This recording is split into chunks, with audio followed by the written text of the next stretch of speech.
I'd just like to welcome you to the Jackson-Josephine County Small Woodlands Association's webinar on deer and elk habitat. Dylan Edwards will be working with us this evening, helping us better understand habitat needs, and also just taking a look at the landscape that the deer and elk like. So really appreciate Dylan being able to join us this evening, and I'd like to thank you all for attending.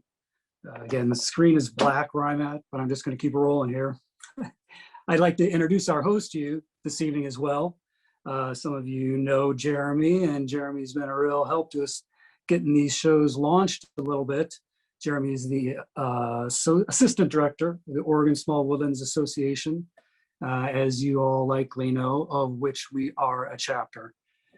Jeremy's really our runner tonight. He's going to keep things going, so we're in good hands, and appreciate the time that he and the organization are putting into helping us put these presentations on, and also think about ways where we can incorporate this type of information into future programming. Feedback is great, helps us understand better what we should be doing. And again, I really appreciate you all taking the time to come out tonight and listen to the show. I will, while you're all captive there, give a quick little summary of Dylan Edwards, and let you all, we'll run from there with Jeremy. But just in case, make sure you're at the right show. Just want to let you know that this is an overview. Tonight's program is an overview of deer and elk populations in the Rogue Valley. We're going to learn more why habitat is a key factor in their survival. We'll take a look at the historical habitat types and abundances in the area, how they've changed to where we are today. We'll also explore how landowners can provide essential habitat to deer and elk while meeting multiple goals for their property. Small Woodland Association should be kind of a natural area of interest for us, really, when we think about the animals that are out there on the landscape around our homes, thinking about habitat needs, thinking about how they live adjacent to us is always of interest.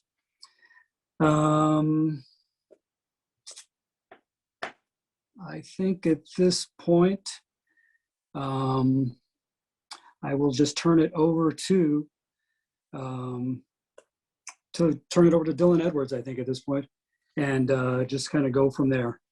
A little hard to know what kind of feedback I'm getting, but I think I'll stop, and I know that Jeremy's an apt backstop. So hopefully somebody's out there.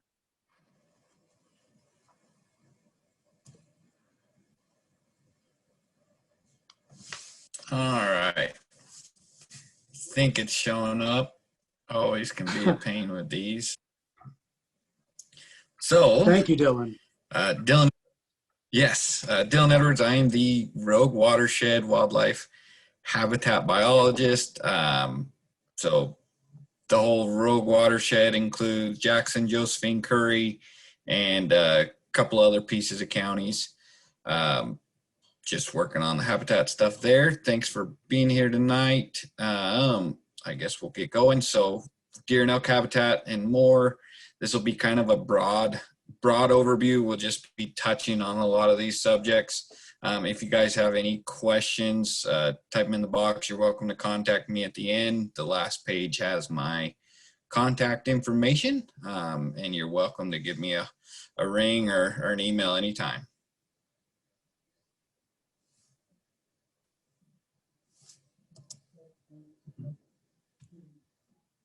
See if this will go to the next slide or not. Oh, there we go. Okay, so kind of the broad topics we already are kind of discussing is why Southwest Oregon and the Rogue Valley are so unique, historical habitat types and where we are today, wildlife habitat needs, populations in the Rogue Valley, wildlife friendly forestry, and resources and possible grant funding. Okay, so why is Southwest Oregon and the Rogue Valley so unique? Most of the Rogue Valley is located on the Klamath Mountain ecoregion. Some of it is in the West Cascade on those slopes, and then we have some of that coast range coming out to the coastline. So the Klamath Mountain ecoregion is the World Wildlife Foundation's in the top 200 places where biodiversity is the most important. The Klamath Mountain ecoregion does hold half of Oregon's native plants, and it has more cone-bearing plants than anywhere in North America. It's kind of one of the last remaining strongholds for oak in Oregon and even the Western US. There's a few Oregon conservation strategy species here that are really not found many places else. Pacific fisher, yellow-legged frogs, have a black-tailed deer, pretty migratory population. You got the Rogue River fisheries and western pond turtle. So I guess into some of the reasons why it is like it is. We kind of have a pretty moderate temperature as far as an average goes. Obviously down in the valleys, you're pretty warm, and then get up to the west of the Cascade, or West Cascades there, you start dropping in temp. Precipitation, as most of you know, varies very highly here. If you're down in the valley, in Medford, you really don't get too much rain at 18.5 inches, and varies clear out to almost 150 inches out at the coast. Topography is probably one of the main factors. So you have the West Cascade, which has moderate slopes. Obviously, you know, the mountains run north-south, so you have those ridges run north-south. Fairly recent geology in those terms anyways, with the Cascades coming up. Then we have the Klamath Mountains that have very steep slopes. They run east and west, giving you a lot of variation, and it's a much older geology. So all that kind of leads to a lot of different slopes and ridges running all different ways, which give you different climates, different little microclimates and habitat pockets. Another interesting fact about this area, it is 50% public ownership. So we've got a lot of public lands that people can go out on. A lot of public lands are getting managed by various agencies. So kind of up in the upper higher level elevations, those are mostly going to be public, so federal lands. Then down obviously in the valleys where most of the landowners are going to be mostly public or private ownership. Wildlife urban interface. So basically these are the areas where human structures meet the natural world. We down here in the Southwest have the largest WUI in the state. It's a big area with quite a few people that butts up right next to the wild world. So a lot of these areas, this is where you're going to have the potential for fuels to kind of mix with human structures, where we can get a lot of fire issues, as we all know from this year. It also leads to a lot of human and wildlife conflicts. So your damage to your crops and to your homes from wildlife, nuisance wildlife, as well as a lot of vehicle collisions from being kind of smack dab in the wild with a lot of people. All right, so kind of a background of what's here for habitat types and how we got to where we are today. So the Rogue Valley has quite a few strategy habitats. This is all based on the Oregon Conservation Strategy. If you guys are ever interested in that, it's pretty easy to Google and come up. Got some pretty neat information and neat, neat information about what's going on and what we have here.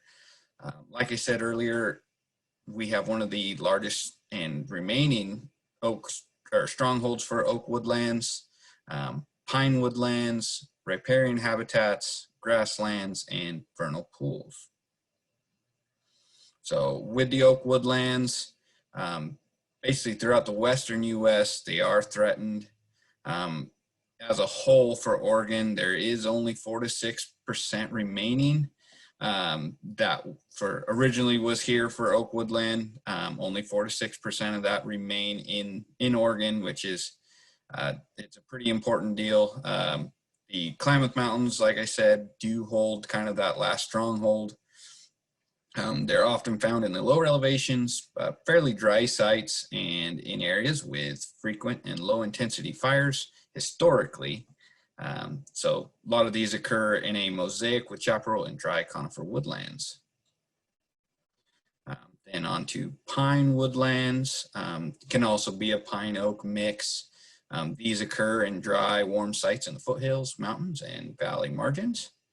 Usually dominated by ponderosa pine, but at different elevations and different soil types, you can find Jeffrey pine as the dominant. The understory has a lot of shrubs, greenleaf manzanita, buckbrush, and snowberry. When looking at these sites, it's really pretty park-like. You've got big open trees, tall trees with nice open grassy areas underneath that just kind of look picturesque.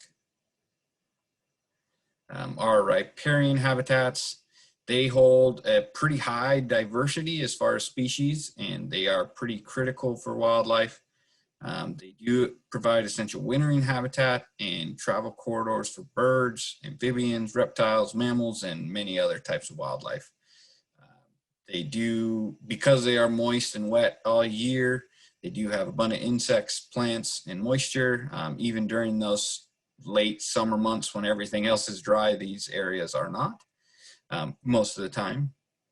They have been in decline from historical levels for many years now, which has reduced their area and connectivity to each other. A lot of this is due to just human development, logging, roads, agricultural practices, and grazing, which all can degrade the habitat. Grasslands, these are often found in the valley bottoms, can also be found, oops, sorry about that, can often be found in the high mountain meadows. There's pretty few of those left due to encroachment from conifers, as well as kind of a change in fire regime in the last 40, 50 years. So normally these areas burned really frequently, but burned pretty low intensity, which got rid of the duff and got rid of any encroaching conifers, and so allowed these grasslands to grow. These are one of the most, I guess, highly lost in the West as far as the habitat goes. The estimated loss in Oregon alone is 50 to 90% from historical levels. And then in the Coast Range, the West Cascades, and the Willamette Valley, only 1% remain as far as native grassland habitats go. A lot of, I guess, now onto kind of the why this is happening down here.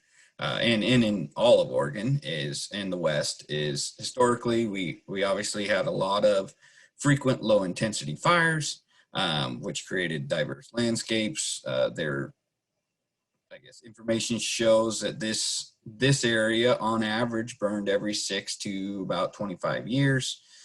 So you always just had fires running through, but very low intensity compared to the ones we've saw like this year and in the recent past.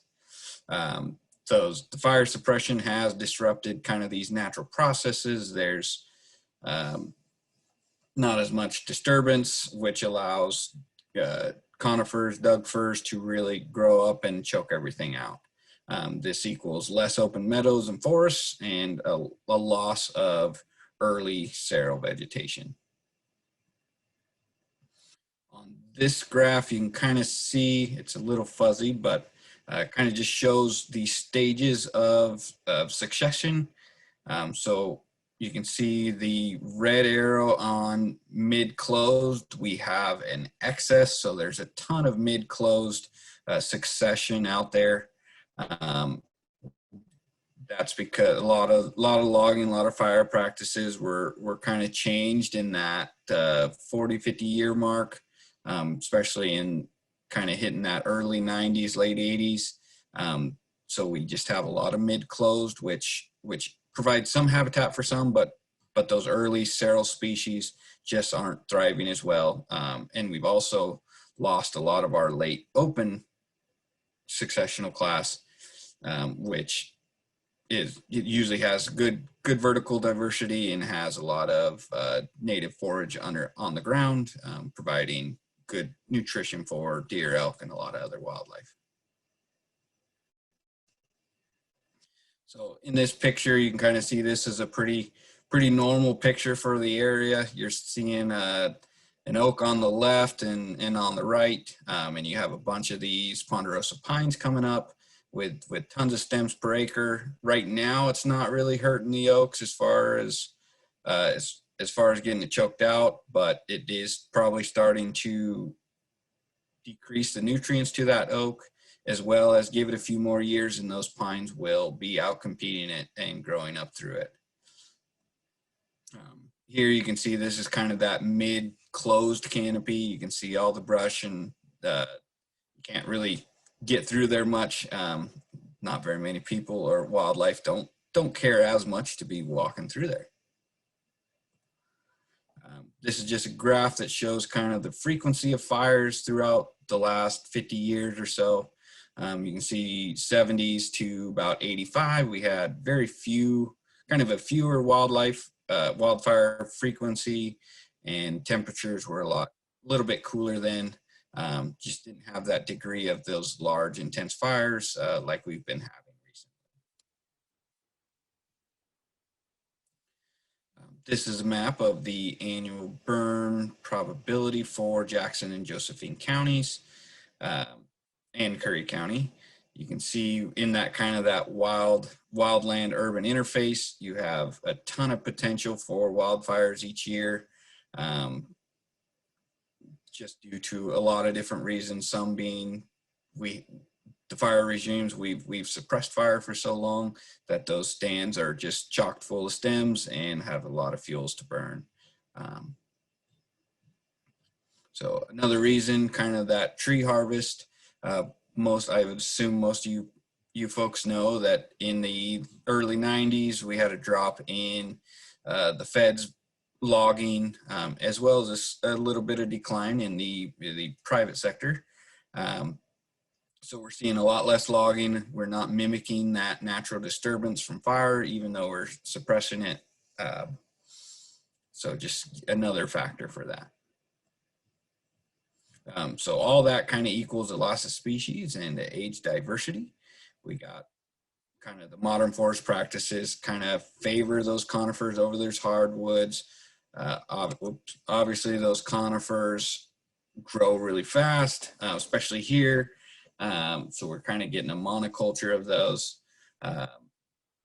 Some companies in larger areas are use herbicides pretty heavily, which reduces those shrubs and grasses that wildlife need, as well as just the benefit as a natural environment.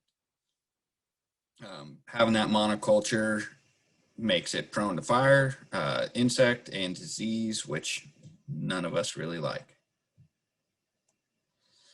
Some other reasons we're seeing the things we are is we have a lot of invasive weeds.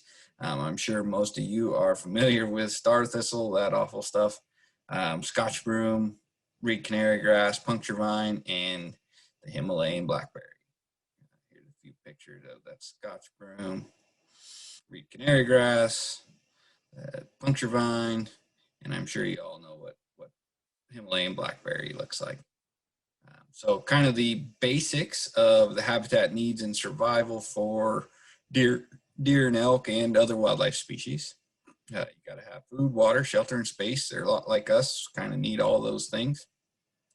As far as food goes, they have berries, acorns, nuts, pollen, buds, catkins, fruits, seeds, and foliage that they can live off of.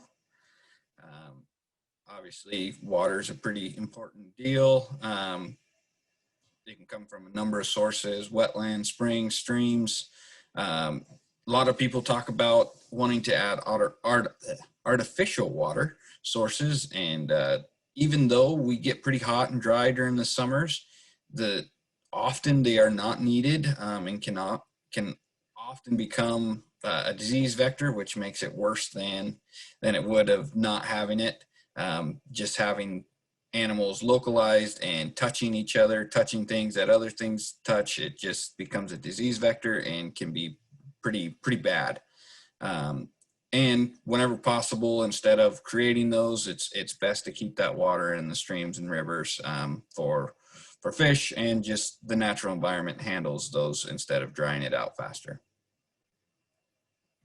Shelter, so you got brush thickets, snags, logs, rock or brush piles, nest structures, and thick timber, kind of just those natural wild things you think where critters should be at. A lot of things can use, or a lot of wildlife species can use multiple deals. Snags are always a great feature to have. Space, just like us, we kind of like our space. They have their home territories, which they usually can find everything they need to live, cover, food, water, all that good stuff. Even has, depending on yearly movements, they can also have raise their young and bird their young and protect them. So another important factor for that is some species diversity. So we're really looking for mixed stands. That includes the conifers, the hardwoods, shrubs, meadows, grass, all that good stuff. This, because of it being mixed, it alleviates some of the pressure on the insect pest outbreaks. So if you don't have a monoculture of Doug fir that has some beetles in it, the likelihood of something surviving in there is a lot better. It kind of improves your stand vigor and increases your wildlife habitat just by having the diverse species. So your conifers, there are several that are adapted to this area. Obviously, because they grow so fast and so well here, they are the most valuable for wood products. Ponderosa pine is a native to this area and is much more fire resilient than most other conifers.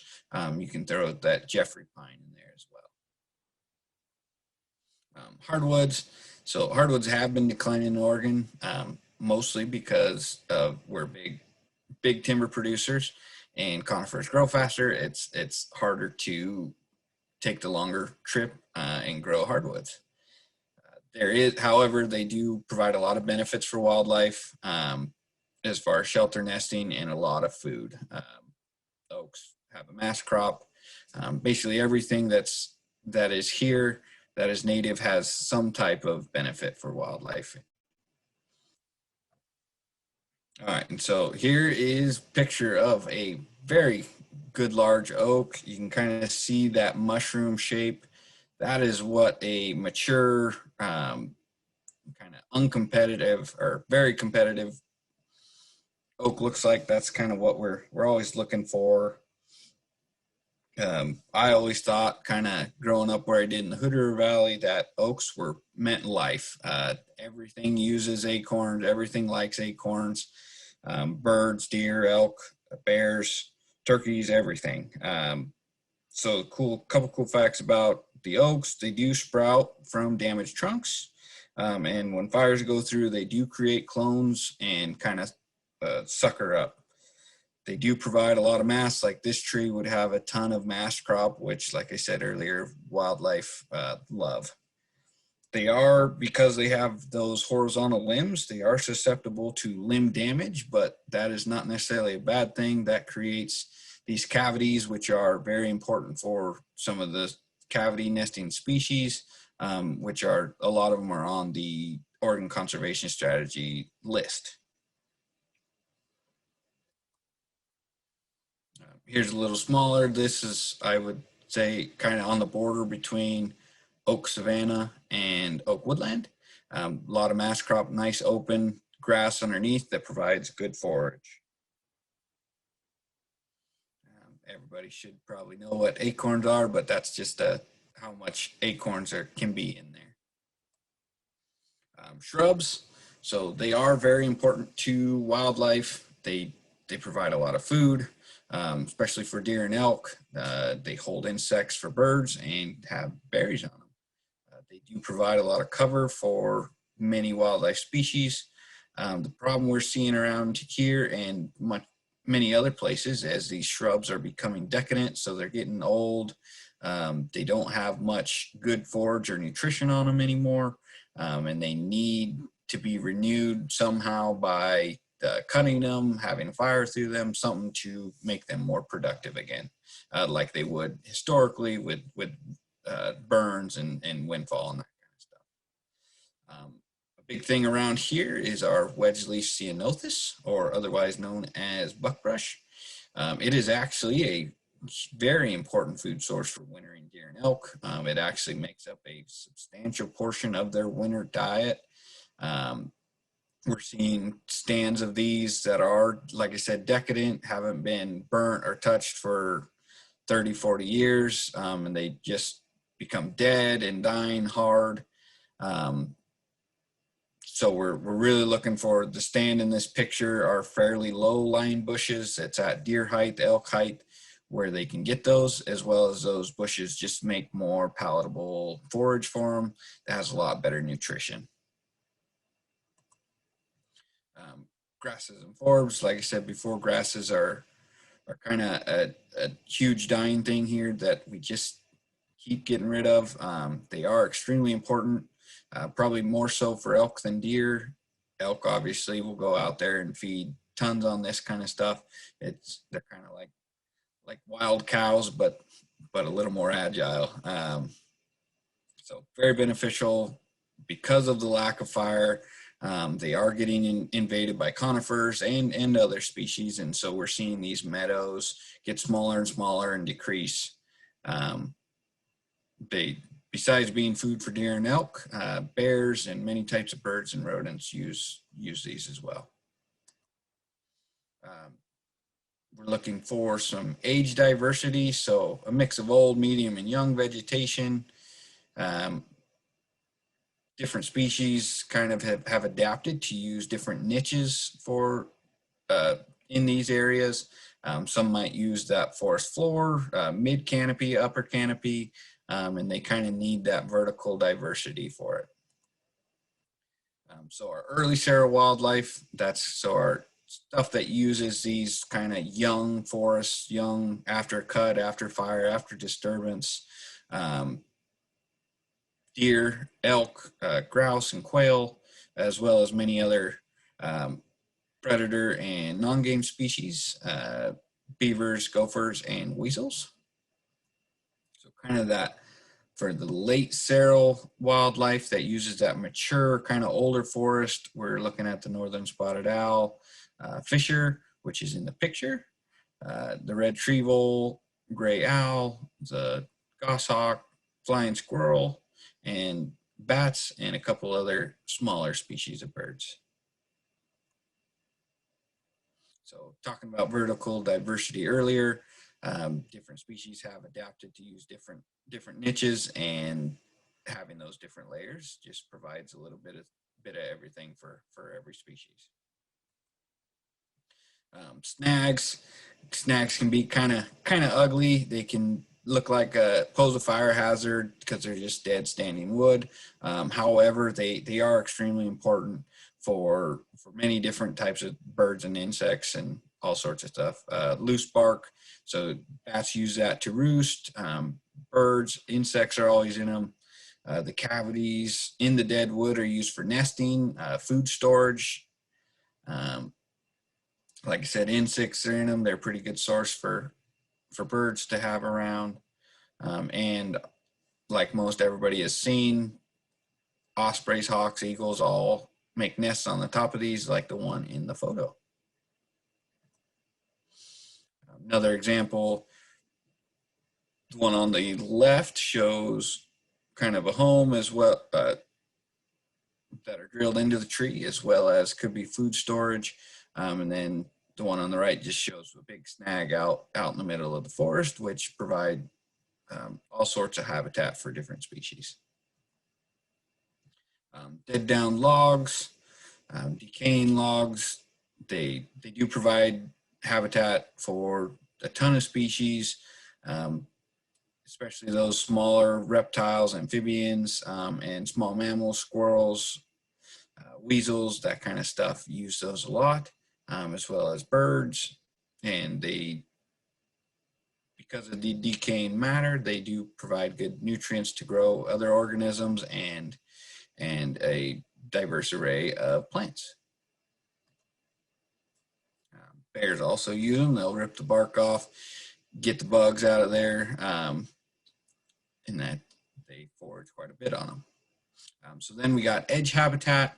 So this is kind of your transition zones between any different habitat types. Here you can see grassland transitioning into oak and conifer. These edges a lot of time are travel corridors for wildlife species. So deer and elk will use the edges, deer more so. Predator species, other mammal species will pretty much work these edges. They can have forage available to them on one side and cover or a way to escape through the trees in another. Kind of these irregular boundaries, if you, instead of making a straight field, having a wavy field, you just get that more edge effect, more of that kind of surface area on those. So kind of the overall view, this is kind of more my forte, is just taking a look at the larger picture for habitat. So overall, we're kind of on a landscape scale, we're looking for a mosaic of habitats with varying patch size. So we don't want all of one thing in one spot. We want a little bit of everything kind of everywhere with things connected. So I guess I imagine in this area, we're talking about frequent low intensity fires through the landscape and other natural disturbances. So what would that look like? And historically, with that treatment, you're looking at kind of open or semi-open forests with hardwoods and fire-adapted conifers, shrubs, as well as some of those untouched areas that fire just doesn't happen to get to, the wind doesn't get to, and that will leave your kind of old growth and your dense mid-growth that things use for cover and other reasons. So kind of think about your areas. In your areas, what timber age classes are missing and what habitat types are you lacking? Okay, so kind of just we'll go into some brief population levels in the Rogue Valley for deer and elk. So black-tailed deer, we still got quite a few of them. This is probably one of the most sought after places to hunt just because of their abundance still. So they are actually pretty sensitive to the availability of early seral habitats. This is due to their good forage qualities and green up coming in them. These deer have small rumens, so they need pretty high quality food, which they find in those early seral habitats. They are known to use all habitat types, but they often rely on those areas that do not have an overstory canopy. So you're going to find stuff with open light. So you're talking your grasses and shrubs that they need quite a bit. Their forage and wintering ground are kind of their most restricted habitat and kind of limiting factor for their survival. So how kind of we judge our populations, we more or less don't have a pure number, but we rely on our trend data year to year to see kind of how things are doing, how those populations are doing. One of those ways is our spring deer surveys. So we're looking at migratory deer on the winter range. That'd mostly be Jackson County, where they're coming down out of the Cascades, out of the Sky Lakes, out of the national park, coming down lower into the valley where we can count them. We estimate them by deer per mile, how many fawns there are per 100 adults, and we also look at kind of that percent of deer hair loss syndrome, which is fairly prevalent here. Our fall surveys are done after rifle season on winter range again.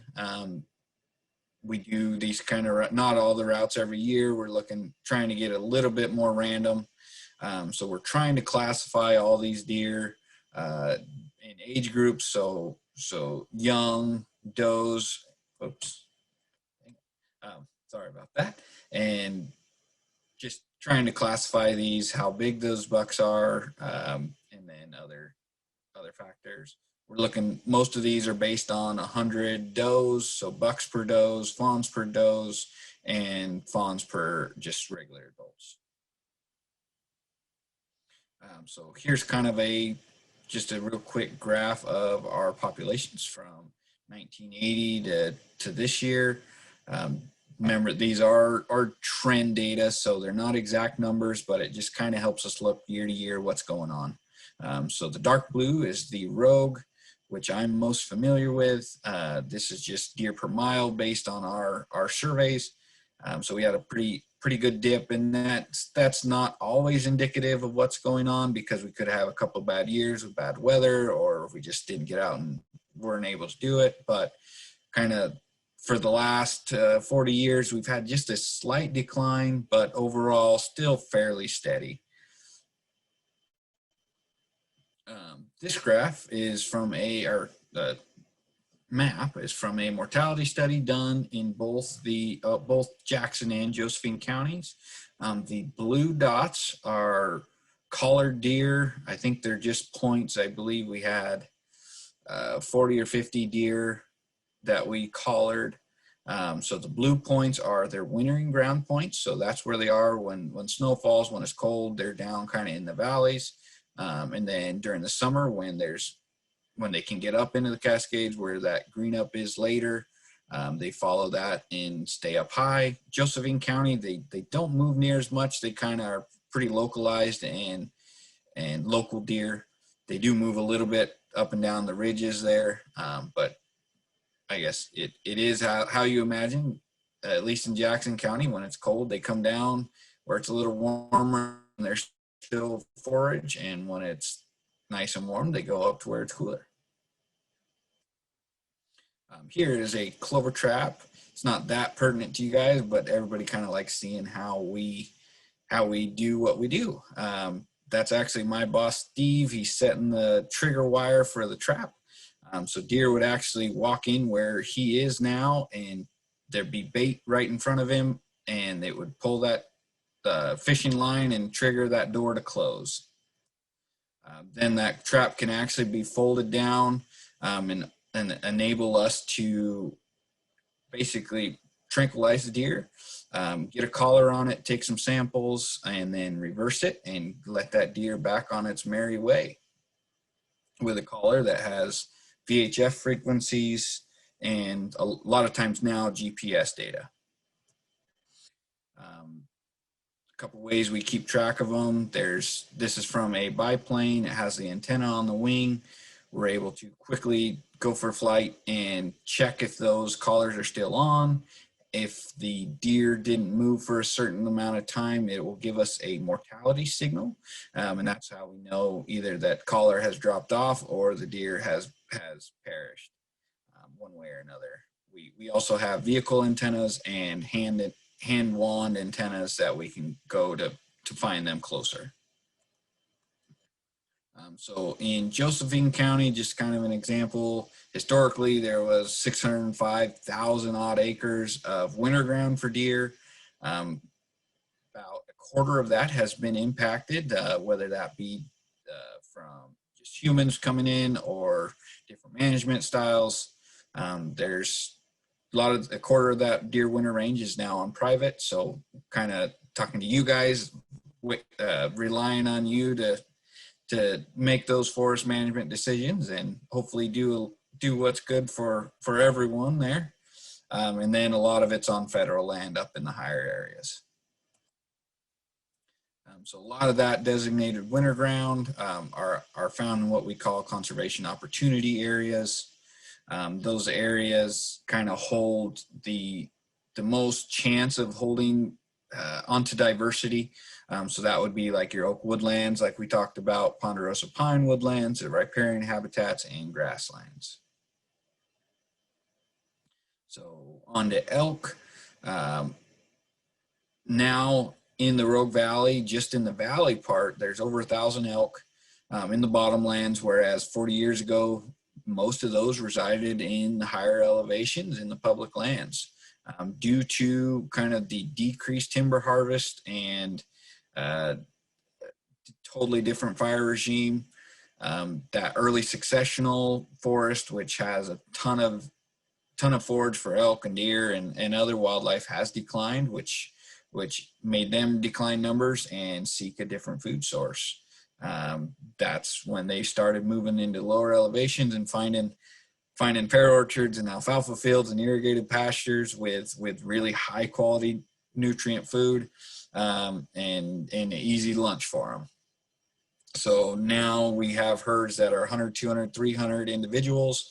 The herd in the Valley View herd, which is east of Ashland, is now over 350 animals in that herd. So that leads to a lot of issues with landowners. A lot of people like them, a lot of people don't. There's a lot of damage. It makes for a fun situation for whoever has to deal with it. Kind of our trend numbers for bulls. Like I said, again, we don't have very many just straight population numbers. We look at trends. One of those trends we look at is bull per 100 cows. So we're trying to always hit that goal of 10 bulls per 100 cows. We had been going up and up into the late 2010s. The 2020, a lot of that we think is due to just when we did our flights, we had bad weather or they just weren't in their spots they normally were. So sharp dips aren't always telling of what's going on. We kind of look at multiple years in a row to see how that population is doing. This is kind of an interesting map. What we're looking at is a wildlife connectivity map. So this is how easy it is for wildlife to move around the landscape. So the lighter colors mean they can flow more freely, and the darker ones means they have some type of issue where they can't move through. So as you can see, kind of in the Medford area, that valley, as well as Grants Pass, it's got the dark blue. You can also notice a few of the water bodies obviously make it hard to move through. So looking at that data, kind of seeing where things can connect, where they can't. It's been a big push lately to identify these movement corridors, for one, to protect them, but two, to reduce wildlife collisions. So those areas where it's really connected along I-5, how can we put overpasses or put some type of movement barrier to reduce those amount of accidents happening and reduce the amount of dead animals. So onto wildlife friendly forestry. So we're trying to meet multiple goals for fuels reductions, habitat enhancement, and timber productions. I guess my job is the habitat enhancement part. ODF likes to do the fuels reductions as well as the feds. And obviously you guys are interested in timber production because we all have to make money at some point. So all these goals can be met with a forest plan. It's not always easy or simple, but with the proper prescriptions, it is possible. So a lot of it has to do with timing of the treatments to reduce those wildlife disturbances. One simple one is like if you have a grass field, just trying to avoid cutting that grass and brush from April to June during the nesting bird season. We'll go into kind of those normal techniques. So harvesting, we want to maintain that age diversity. So we want to try to leave a few older trees and snags and a few younger ones when we're cutting, if at all possible. So clear cuts, we want to try to make them small, irregular borders, try not to do straight edges. So we get more of that edge habitat that is used for movement corridors and that kind of thing. Selective cuts, so trying to pick out a certain size and varying those species and sizes. We want to leave those travel corridors. A lot of places that deer and elk use, as well as other wildlife, are on ridge lines in those riparian areas. So if at all possible, leaving a strip there is beneficial. Thinning, this is what I do a lot in my habitat program. you're just giving those trees room to grow, reducing that stress, increasing that nutrients for those larger ones. You want to try to maintain that age, species, and vertical diversity. You're also reducing those fuel loads at this time with all the fires. I think that's on everybody's mind of how can we reduce those fuel loads? How can we reduce the chances of those high severity fires? By thinning those out, you reduce that chance that the fire has to go from creeping up into the canopy and just keep you moving along. And it also, by creating that, getting some sunshine to the floor, opening that forest floor, you promote that grass forb and shrub growth, which is much needed nutrition for deer and elk. When you're doing slash treatments, we're trying to pile and burn. If you're able to, leaving 1 pile per acre for wildlife is a good habit. For like the lizards, amphibians, small mammals, small birds, they all use those. So having 1 here and there is a good thing, but not having too many where your fuel loads stay high. Brush control. So when you do make these cuts, try to avoid or limit those herbicides if possible. Like mentioned, grass forbs and shrubs are obviously beneficial to wildlife. So if we can reduce the amount, it's not always possible, especially when you're doing production. But if we can limit those and use them more or less responsibly, you will benefit wildlife. Then if you can leave a skip out there, a skip or irregular patches of that little denser stuff where it's safe, you'll benefit wildlife greatly as well. Planting, if you're reforesting after fire, after cuts, you want to try to increase that biodiversity by planting natives. It's not always feasible with the cost of natives, but if at all possible, throw some natives in there. They do support 10 to 15 times more of the wildlife species than non-natives do. Natives are often adapted to our climate here, so drought resistant and fire adaptive. Some of those species, white and black oak, ponderosa pine, big leaf maple, alder, Oregon ash, etc. So once again, protecting those riparian areas, trying to follow those county rules. Setbacks, usually it's 50 to 100 feet. It does provide a ton of benefits. So they add that nutrients into the water for micro and macro organisms, the fish. Keep a cooler streams for the fish. They do provide substrate, so as things are happening on the landscape, that water can filter out and before it goes into the streams. They, like mentioned before, they do provide a cool green area that is there through even the hot summers. They do provide a good travel corridor for wildlife species, and it keeps that bank stabilized so we don't have any erosion or incising. Just a picture of some large woody debris in the creek. That's our fish team always is looking ways to add that large woody debris into those systems. Fire, kind of on everybody's mind right now. Unfortunately here, it's not a question of if, but when and how it's going to happen. So you have the type of fires like we seen earlier this year with uncontrolled wildfire. Then you got prescribed fire and managed wildfire. So some of those treatments you can do some fuel breaks. Kind of the standard fuel breaks is the width that is twice as wide as anything is tall in that area. Also trying to do a prescribed burn, low intensity controlled burns, which remove those fine fuels and in turn invigorate the grass, forbs, and shrub growth.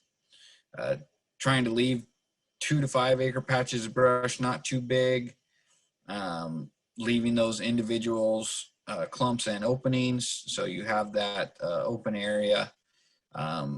Like mentioned before, pine, madrone, and oak are all fire adapted for this climate. Here is from a training. On the left, you can see where that where that prescribed burn was, and on the rights where it didn't go because of the fire line. So all those trees are going to be all right. The little ones get burned out. It burns that duff and litter layer off of there, promoting that grass and shrub growth. So we'll go into a couple example prescriptions that I use. They're based kind of in collaboration with the Forest Service, BLM, and OSU Extension Service staff. We've been using them quite a while to reduce fuels and enhance wildlife habitat. So trying to meet those multiple goals. Obviously, they can be modified to fit your guys' needs. Based on my federal funding, 75% of my funding is federal. I usually have to do a hand tools and chainsaw crews. With your guys' private land, sometimes machinery may be the most effective and cheapest way to go. You just want to try to limit those soil disturbances. And if you do disturb it, see if you can get some seeding on there. I'll let you guys read through those. Kind of the our basic slashing and basics prescription is cutting basically anything that's not over 7 inches. Just trying to reduce that fuel load, reduce the competition to those big oaks. We're generally cutting the Douglas fir, some of those really small stemmed ponderosa pines, while leaving a lot of those kind of desirable species we're after. And that can be tailored a little bit to if you want more stems per acre on those oaks or less, you're trying to do a savanna versus a woodland, that kind of thing. And you can get really specific with it. That second prescription is what we used on a Forest Service project up by Butte Falls. And that has a couple designations on where to leave skips and what other species to retain in that area. So the piling, this one's a pretty basic, or pretty general across the board. Most people use this when Forest Service or BLM crews burn. They usually want these specs done on your land. You're just making piles that'll burn good, really, about 8 by 8, covered with plastic. So when it has cured, it burns nice and hot and fast and gets it done. Okay, so here's just some pictures of that prescription at work. This is on Table Rock, trying to thin out that underbrush and let those oaks really take off. Here's a bigger oak. So with those bigger ones, we often use the term drip line. We're trying to just take out any competition under the drip line of that tree to reduce that chance that it'll get overtaken or the chance that it gets nutrients taken away from it, so it can grow and do the big mushroom shape like a healthy oak is.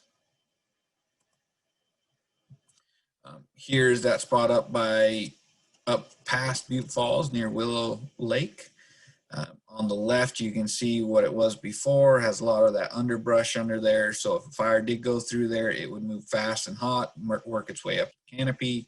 On the right is those piles, and you can see through there a lot better. It doesn't have near that fuels component anymore, and a lot less chance that fire will work its way up through the canopy.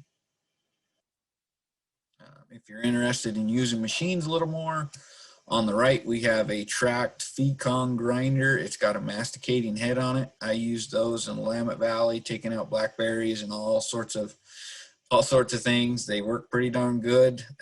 If you don't like bad roller coasters, I wouldn't recommend driving one all day. It's pretty awful. Then you got the Traco with basically the same type of head, but on a boom. It can be pretty efficient and pretty fast and pretty cheap, and does pretty good results. In the bottom left, you can see it has a lot of that material still left there.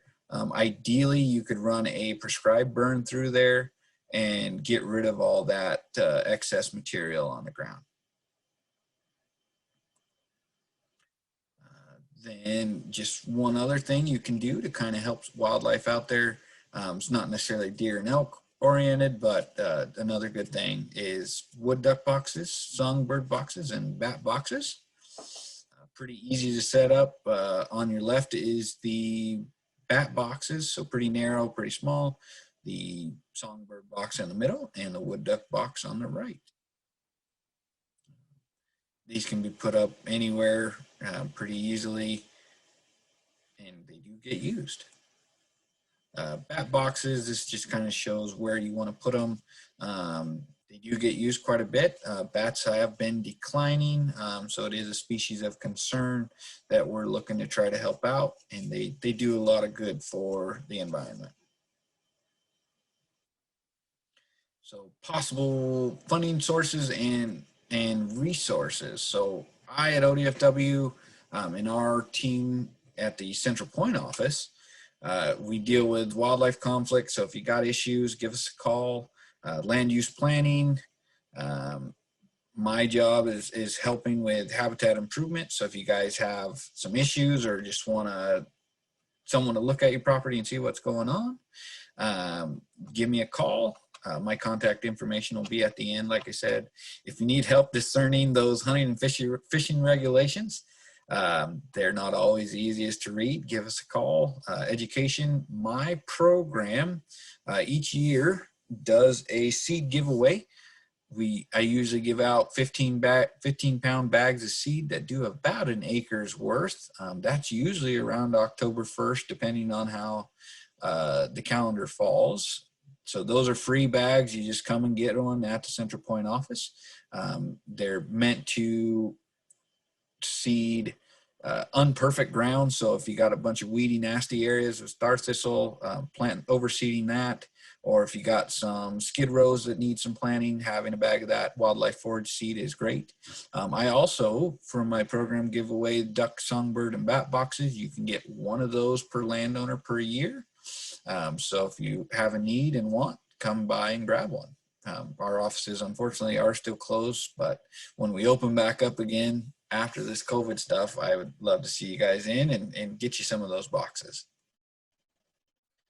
The ODF has free technical forestry knowledge and assistance. They do have some cost share programs that might interest you guys. One of those is developing a stewardship plan. They will pay 75% of a consultant written plan. Some bark beetle mitigation, so that has to do with prevention from it or the ongoing issue, so that they'll cost share up to 50% of that. Then there's fuels reduction and firewise plans. Typically those are for creating defensible space around your home site, so 1 acre, but sometimes they do make exceptions and go out further past that. To get more information on those, call your local ODF offices. The numbers for Jackson and Josephine County are there, except looks like the Josephine County is missing a number on the end. Then you got the FSA. They do have some programs with a more emergency forest restoration program. Then they have their CREP program. They'll help you, they'll cover 75% of the cost to do riparian management, restoration, streamside planning, and filter strips. Plus, if you have those acres enrolled, you do get a rental payment for it. So that's a pretty good deal if you guys are interested in having a conservation reserve in there. There's NRCS with the Environmental Quality Incentives Program. So lots of different cost share options for maintaining healthy forests and upland watersheds. All right, now I guess we can go to questions.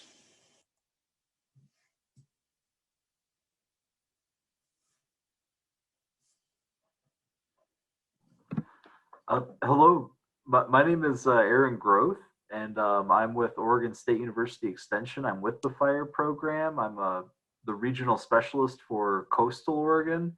Thank you very much for your presentation. I really enjoyed that, and I really appreciated how those wildlife management strategies in many cases dovetail with fire. Prescribed fire are also creating fire-wise communities. And yeah, I'll reach out to you individually, but I'll also reach out to ODFW in my service area with regards to these issues. So thank you very much. I appreciate it. You're welcome. Looks like you did get a few questions there in the chat, Dylan. I'll go ahead and read them out to you now if you're ready. Okay. Rachel Whirling says, thinking of the dark blue connectivity problems in the valley bottoms, could you talk about fencing strategies for rural properties? How, why, and when to use wildlife-friendly fencing? Well, so there is wildlife-friendly fencing. If you're interested, it's pretty easy Google to find. You're welcome to give us a call and we can give you the specs for how to build wildlife-friendly fencing. That lets them cross when they're needed, lets the fawns and calves get under while letting the other ones get through and not get hung up. They can be some pretty nasty hang-ups that we have to go deal with, where a lot of times they just don't do well after that and they have to be euthanized. So strategies, if at all possible, I like to not have those barriers, but it is understood you got to have boundaries. You got to keep things from getting in and out. So I guess use it as minimal as possible. If you are going to use it, use those wildlife-friendly fencing specs. Let's see. And yeah, down in the valley bottoms, there's just so much development. It is a true barrier that most things can't get through. So unfortunately, I'm not sure there's much we can do about that except for make the stuff around them better connectivity and better travel areas for them. Great.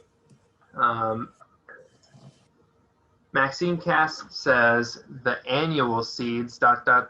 all native species. Unfortunately, our annual wildlife forage mix is not native. If it was native, I'd probably only be able to give away like a 20th of what I do. However, the species in it are proven to be of good forage quality, provide a lot of seed, a lot of nutrients, while being proven not to take over everything, not to spread much, and like I said, provide that forage year after year. That's a program that everybody loves. Love to see you guys out there and get you some wildlife forage mix.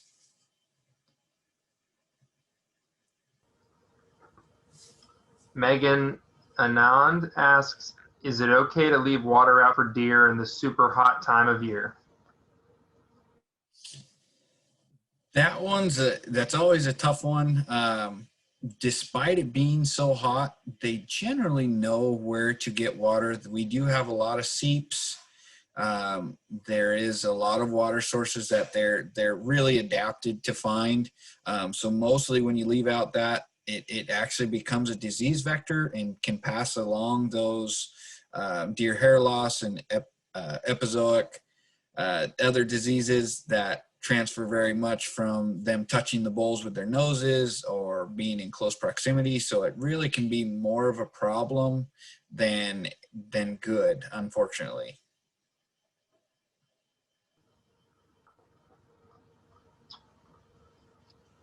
Sharon asks, are we able to get a copy of your notes, specs, prescription for habitat, contact information? I'll answer that for you. I can. Go ahead. Oh yeah, I will gladly give some of the prescriptions and some notes to you guys, and I'll have you send it out. Super. Maxine Cass asks, over the years we have seen black-tailed deer with red around the eyes, like small fish eggs, mushy, something with what looks like white pus. What kind of disease could this be, and how can we help to prevent it? And then, do blacktails in this area have chronic wasting disease? The CWD one, we don't have CWD yet. We have a lot of measures in place. Unfortunately, it's throughout most of the rest of the nation. So unfortunately, it probably will be here eventually, although we do have a lot of safeguards in place from out of state trying to reduce that, where you have to bone out animals before you bring them to Oregon. It's actually a prion that can stay in the soil for a long time. So all you have to do is have something touch where that prion was. It's in that synovial fluid in the spine.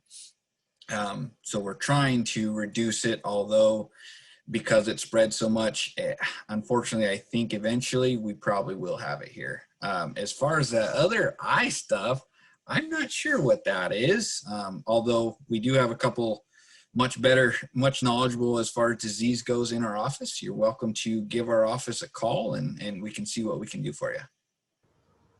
As far as limiting it, trying to not feed them, not do the water, keeping them separated where they're not trying to come to one spot will help reduce transmission of that. Great. Well, Lucio asks, what is the methodology for the elk herd estimations? In particular, what you mentioned to the east of Ashland. Are elk nuisance permits transferable? Do landowners get any preference on tags / is there a minimal size acreage? Gotcha.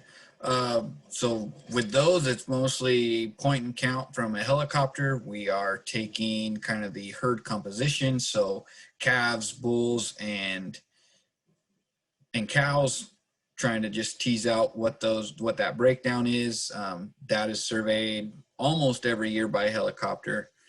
They are unfortunately a nuisance down there. A lot of people, there's always people on both sides of the fence that love them, and then there's other ones that absolutely hate them for damaging their crops and fields and that kind of stuff.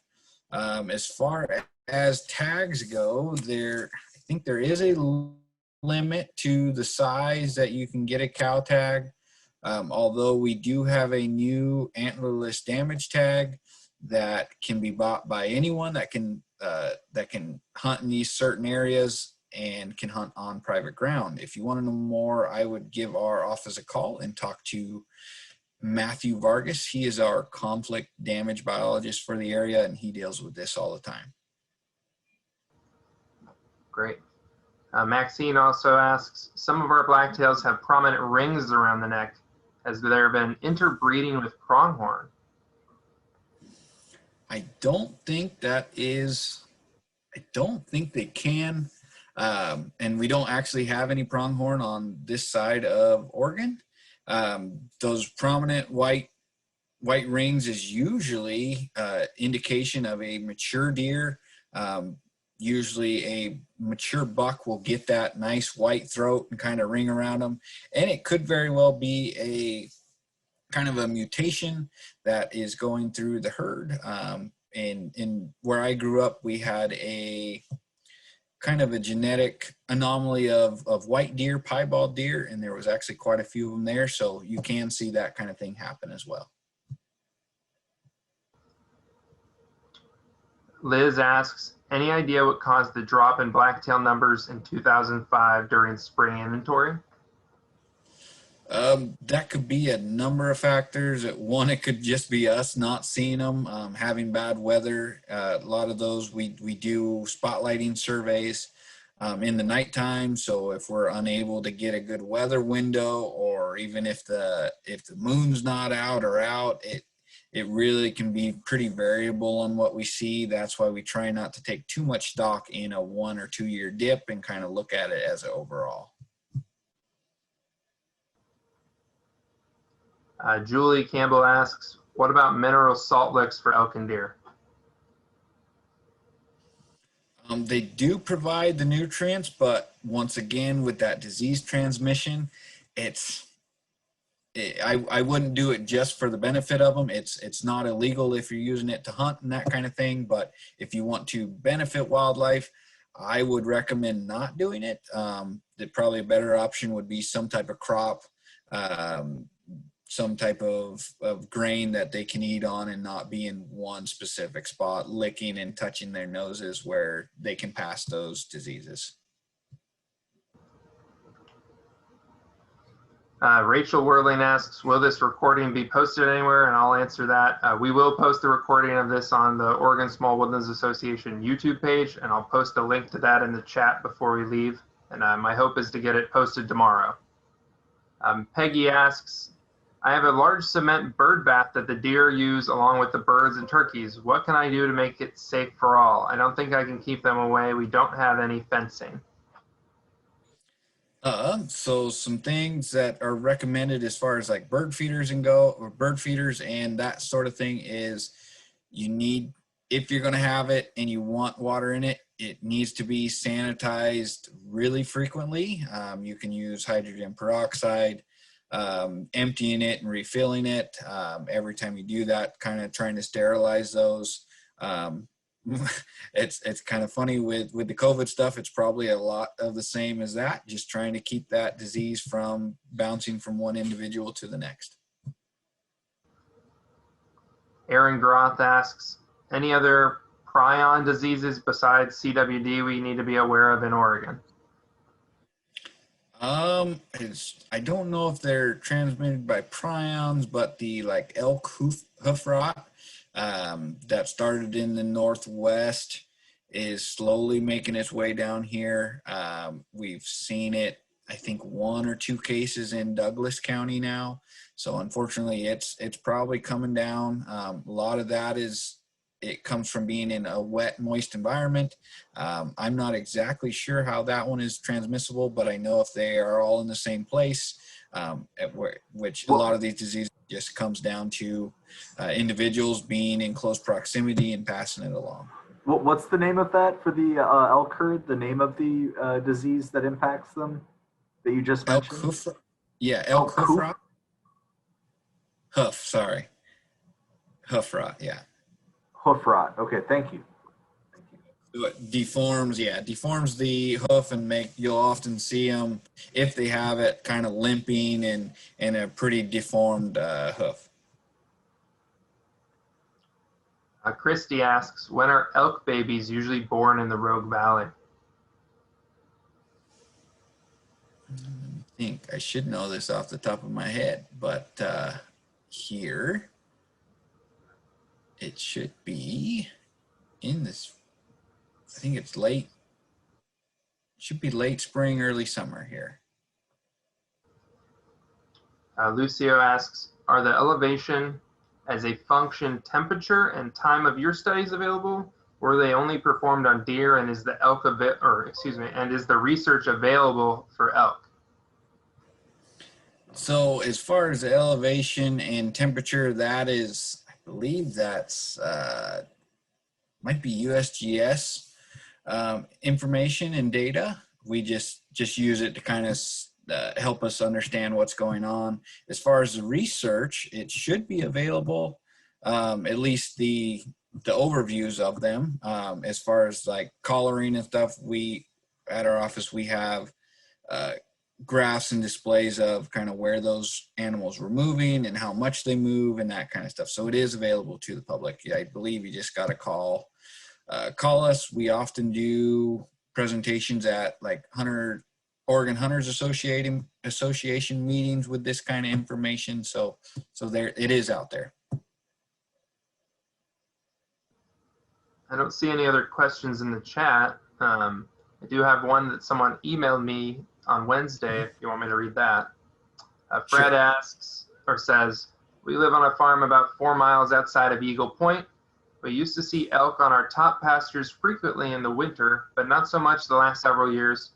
But we have a pot farm next door, and they use bright grow lights inside their translucent roof sheds. Will bright lights at night keep elk away?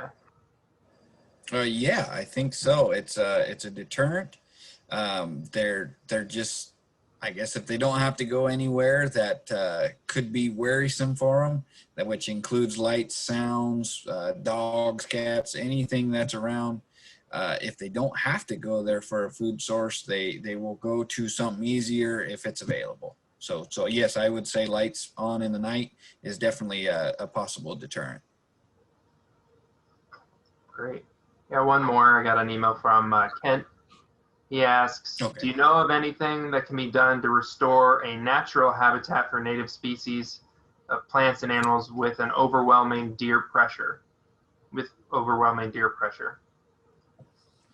Yeah, so reading through that and kind of reading the background there, there is some things you can do. It is going to be a little tough.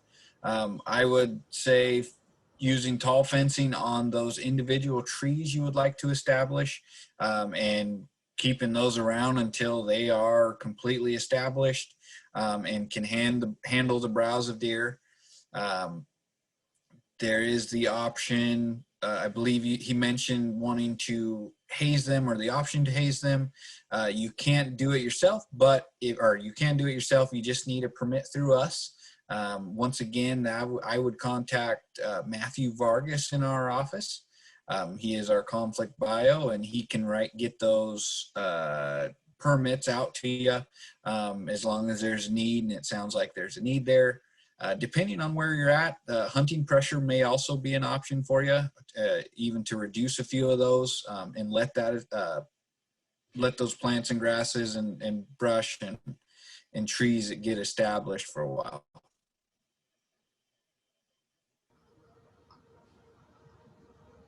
I think that's all I got. Maybe anyone else have a question? Okay.